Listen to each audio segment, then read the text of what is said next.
Plus prosaïquement, le phénomène Elroy, il m'a permis une chose.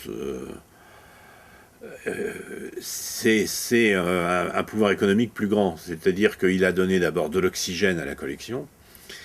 Et d'un seul coup, il m'a ouvert la porte où je me suis dit, je suis dans une économie quand même très restreinte au départ. Donc on ne peut pas acheter un livre. Encore une fois, c'est une collection de poche. Euh, on a des espoirs de vente qui tournent autour de 5 et 10 000 et on ne peut pas miser, je veux dire, des grosses sommes. Il y a certains auteurs, entre guillemets, qui me sont interdits ou à cause de l'épaisseur des livres, donc du coup de la traduction. Le phénomène Elroy va me permettre d'abord de dire, d'expliquer ce qui est vrai, qu'on est obligé de créer une collection de grand format, c'est-à-dire une collection thriller. Bon, parce que justement, le prochain Elroy, ça va être le Dahlia Noir, que le Dahlia Noir, ça va être 800 feuillets de traduction, que les droits vont être nettement plus chers, etc. Et que justement, par rapport à ce qui s'était passé dans les collections précédentes, il y a quand même un côté frustrant quand on fait quelque chose qui marche un peu, c'est qu'on est suivi et puis que les gens qui ont un peu plus d'argent vous raflent la mise sous le nez parce que c'est vous qui avez fait tout le boulot et puis d'un seul coup, soit par snobby, soit n'importe quoi, d'un seul coup c'est un peu en vogue et vous pouvez pas le garder. Donc Elroy, ça m'a permis tout ça. Ça m'a permis alors le premier d'un thriller, c'était un Robin Cook. Ça m'a permis de racheter chez Paul un roman qu'il avait, qu'il n'aimait pas trop, de Robin, que je trouvais formidable.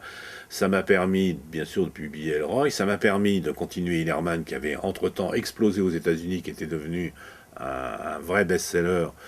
Et donc, quand les gens best-seller, on vous demande des droits plus chers. Donc, je dirais que Elroy, plus prosaïquement, ça m'a permis de me dire que tout m'était que je pouvais en tous les cas, que rien ne m'était interdit.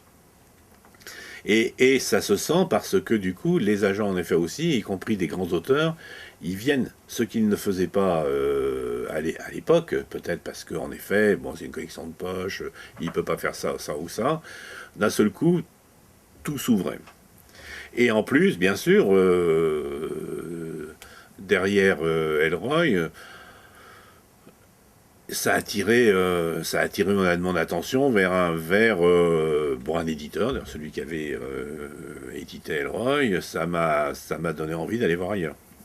Derrière Elroy, oui, c'est derrière. Après, il y a Charles Wilford, que je trouve formidable. Et à ma grande surprise, il écrit depuis 1948, mais il n'y en a jamais un qui est arrivé jusqu'en France.